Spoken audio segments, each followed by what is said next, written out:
আমার প্রিয় ক্লাস থ্রির বাচ্চাদের স্বাগত আর একটি নতুন ভিডিওতে।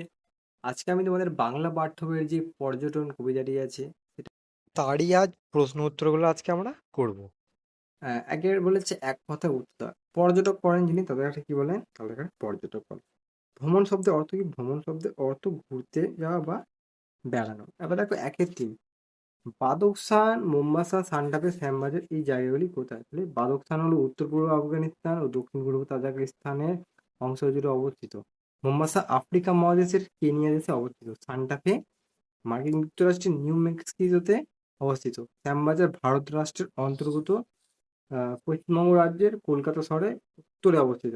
তারপরে একের চারটে বলছে, কেষ্ট, বিষ্টু, মহেশ্বর নামগুলি কবিতাটিতে কি অর্থে ব্যবহার হয়েছে? কেষ্ট, বিষ্টু, মহেশ্বর নামগুলি হোমরা চোমরা অর্থাৎ গণমান্য ব্যক্তির নাম হিসেবে ব্যবহার হয়েছে। একের পাঁচ বলছে, কবিতায় লোকটি মনে বেড়ানোর শখ জাগলো কেন?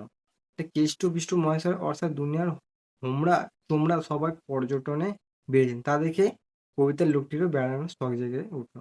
একের ছয় বলছে, যারা পর্যটনে বেরিয়েছেন তাদের হাব ভাব সাজ পোশাক চলাফেরা কিভাবে কবিতাটিতে ধরা পড়েছে? যারা পর্যটনে বেরিয়েছেন তাদের মধ্যে কেষ্টবাবু মাথায় মস্ত পাগড়ি, গাল ভরা দাড়ি, ছাঁটা গম্ভ, আর বিষ্টুবাবু সিংহের মতো দ্রুত পায়ে পর্যটনে যাচ্ছেন। আবার মহেশ দাস ভরদুপুরে প্রায় ছুটতে ছুটতে ধুলো উড়িয়ে পর্যটন চলে পাকিস্তান। সাধারণত মানুষজন কখন বেড়াতে বেরোন? সাধারণত মানুষজন ছুটিতে বেড়াতে যান, যেমন পুজোর ছুটি, গরমের ছুটি, বড়দিনের ছুটি, শীতের ছুটি ইত্যাদি। তারপরে যে একের আট, মানুষের বেড়ানোর ইচ্ছা হয় কেন? প্রতিদিনের একঘেয়েমি জীবন থেকে স্বস্তি পেতে মানুষের বেড়ানোর ইচ্ছা হয়।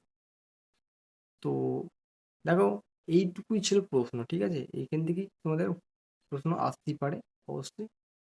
তো দেখো আবার লেখক পরিচিতিটা আমরা জেনে নিই। নীরেন্দ্রনাথ চক্রবর্তী 1924 সালে জন্মগ্রহণ করেছেন।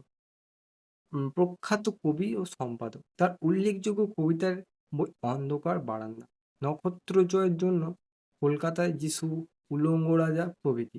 কবিতার ক্লাস নামক কবিতা বিষয়ক প্রবন্ধে বই লিখেছেন।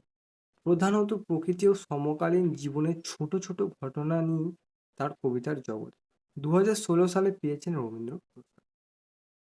তো এই ছিল তোমাদের কবিতা এবং তার প্রশ্ন উত্তর। কেমন লাগলো তোমরা অবশ্যই বলবে। খুবই ছোট একটি কবিতা এবং প্রশ্ন উত্তর। তো ভালো লাগলে চ্যানেলটি সাবস্ক্রাইব করে দেবে এবং একটি লাইক করে দেবে। তো আজকের জন্য এইটুকুই। সুস্থ থেকো, ভালো থেকো।